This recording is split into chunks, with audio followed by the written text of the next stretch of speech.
Hey guys, welcome back to more political chatter. Today we will be talking about some of these insane numbers that we are getting from a couple different polls. Just an astonishing day for the Democrats. Just today, with these numbers that we're getting, we have multiple polls that show just blowout wins for Democrats in 2026. And we're going to be talking about how this could translate into 2026, what a map could look like as of now, what is going to happen. So, first, we got this poll. And this was good enough, and then it was even reinforced by another poll. But Marist, a very noteworthy, very trusted pollster with a B rating, shows Democrats with a 14% lead over Republicans in the generic ballot for 2026. The generic ballot, remember, is just simply asking voters, who are you going to vote for in 2026 in federal elections? Senate, House, all that stuff. Are you going to vote for Democrats or are you going to vote for Republicans? 55% of respondents said Democrats, just 41% said Republicans. A 14-point lead for the Democratic Party. Nothing like we have seen yet this election cycle, or, for next election cycle. Nothing like we saw in 2024 for either party. Nothing like we saw in 2022, 2020. These numbers are hard to come by, but they are sort of reminiscent to 2018 numbers. Remember, 2018 was the massive blue wave year. And when you look at polling, you will notice it was very good for Democrats, leading up to election day. D plus 8, plus 9, plus 5, plus 9. Every once in a while, you'd get a plus 13, not even as good as this poll that we have. Once in a while, 13 every, couple of months or so. But it's very, very rare to come by. And what do we know? It ended up being a blue wave. This was the House map in 2018. Democrats won 235 seats, Republicans won 200, and Democrats could have done a lot better. So many Republicans got so lucky in 2018. So many of these races were so razor thin. Will Hurd won by less than a half a point. Collins in New York won by about 0.4 when you round. Harris in North Carolina won by 0.3. This guy, I don't know who this is, won by 0.5, and then Watkins in Kansas won by 0.9. So many were razor thin. Democrats, this was a very good year for them. They ended up winning the popular vote by 9, which was basically where just about where polling had them. Which was about 7.3. So I guess a couple points off. They actually outperformed polls by a couple of points. So looking ahead to 2026, if we start to see polls like this a lot, which we kind of are, we're going to talk about this poll in a second too, then it is not going to be good for Democrats. If last time a blue wave happened, Democrats were outperforming polls, not severely underperforming polls, but significantly outperforming, or I shouldn't say significantly, but if they were outperforming polls at all and not underperforming at all, if that happens again in 2026 and polling continues to show plus 14% wins for Democrats, it is going to be a massive blowout, much more dramatic than even 2018. But after we got that D plus 14 poll, we then got another poll from an even better, more accurate pollster, Marquette. I know in 2024, they had a rating of A plus, and I assume that has been that they've kept that rating after the election. Maybe not. This tweet doesn't say, but they are a highly respected polling group, Marquette College or University from Wisconsin, that is. And even Marquette shows a massive lead for Democrats. Not quite 14 points, but a 9-point victory in the generic ballot for Democrats. That's 53% for the Democrats, 44% for the Republicans. So, even if it's 9 points, we're looking at 2018 style victory. But honestly, if I'm being completely honest, I think that it's going to be more than 9. And I say that because I think it's going to be more than 2018. Looking at the state of the country in 2018, looking at Donald Trump in 2018, Donald Trump's popularity is only down from his first term. I don't think I have his first term. God, my mouse is loading here. I don't think I have his approval rating from his first term up, unfortunately. But look at where he is right now. He is at an all-time high disapproval and pretty much all-time low approval. He stands at a disapproval rating of plus 16%, meaning 16% more Americans disapprove of the job he is doing as president than approve. Remember, this comes after he literally won half the vote in a presidential election. So that means a significant chunk of his voters, he won 50% of the vote. He's at 40% approval rating. That's one in every five of his voters are saying, I now disapprove of him. That's kind of insane. That is kind of insane. So he is at 40% approval now. 56% disapproval.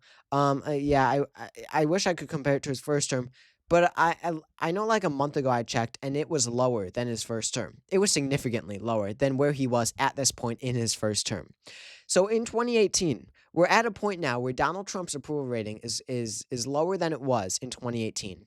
The country is more divided than much more divided, in terms of these response to like this fascist rhetoric and then, all of these ICE raids and everything like that. That's, filling our news cycle. All of that has a detrimental effect on on the president of the United States and therefore the Republican Party.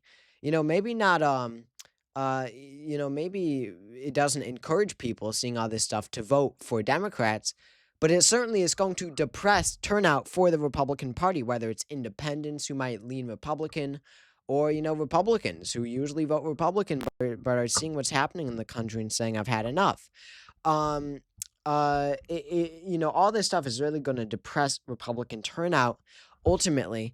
And I think that we are going to go through this election cycle, and just like 2022, I think that polls are going to at least slightly overestimate the strength of the Republican Party. Now, I wouldn't even say, per se, that Democratic turnout is going to be overestimated in polling. But what I do think is that Republicans will be overestimated. And I say that because it is very easy to be a Republican and say in a poll that you are going to vote Republican. You get a poll, if someone calls you from a polling firm or you get a text from a polling firm to um to fill out a form, it is much easier to tell a pollster how you are going to vote. Much easier to do that than actually turn out on election day. And the question is, will these Republicans be encouraged enough? Are they happy enough with the way things are going in this country right now? The way this administration is handling things, do they approve of it enough? Do they like it enough and want to, keep it going enough to actually take time out of their day to go to the polls and vote for the Republican Party? I don't think so. Again, that doesn't mean that they're turning out to vote for Democrats, to switch to voting for Democrats. Again, I'm talking about Republicans here. That does not mean they're still going out and switching to Democrats. It just means, do they have enough do they approve of this administration enough to turn out and vote for them? It's not do they hate it enough to switch sides, it's do they like it enough to turn out? Because a vote not for the Republican Party is a half a vote basically for the Democrats, because it's not a vote for the Republicans, but it's not quite a vote for the Democrats. Every two not G- any two, stay on the couch, don't go out to vote Republican votes is one Democratic vote is equal to Democrats gaining one Republican vote, if that sort of makes sense. So looking ahead to 2026, I think we are going to see massive, massive wins, and I think it's going to be, again, more dramatic than what Democrats saw in 2018. In 2018, it came out to 235 to 199. I think Democrats will crack at least 240. I'm looking at like a 195 to 240 sort of thing. But again, 2018 could have been so much better for the Democrats. You had 1, 2, 3, 4, 5. 5, I know I just 6 in Georgia. Did I say New York? 7.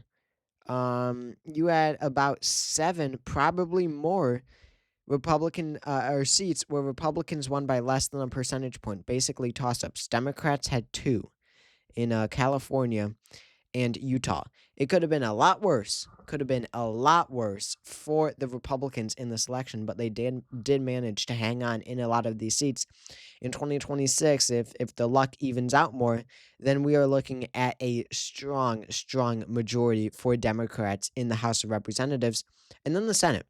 And then you have the US Senate, where it is currently um you currently have about you basically have 5 seats now that are going to be pretty tight, maybe even six if Mary Peltola jumps into the race in Alaska.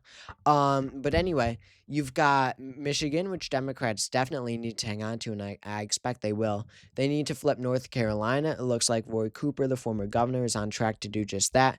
Georgia, they should easily carry. Maine, they should easily flip from Susan Collins if Graham Plattner's the nominee. That one I have likely right now. And then if it's a 9 point, I should go more because I do think it's going to be more. I'm thinking it's an 11-point victory for the Democrats right now in the generic ballot. 11 points. In that case, Democrats are pulling out a narrow win in Texas, and if Mary Peltola wins in Alaska, they're pulling out a win in Alaska. They get majority. If they win by 11 in the generic ballot, they have a majority in the Senate, and that's just insane. Not to mention, Republicans would have to run back and defend Ohio. Ohio would get really close. Iowa's really a wild card. We don't have much info on these Democratic candidates, but I could see someone like Nathan Sage being a real strong uh, candidate there. Nebraska would probably be lean or till. It would be about a 1 point margin. Remember, Dan Osborne, the independent, is running there. So then you have a Democratic majority. The blue wave extends from the House to the Senate there. So that's where things stand right now. Thank you guys so much for watching this video. If you enjoyed, make sure to subscribe down below. That really helps out a lot.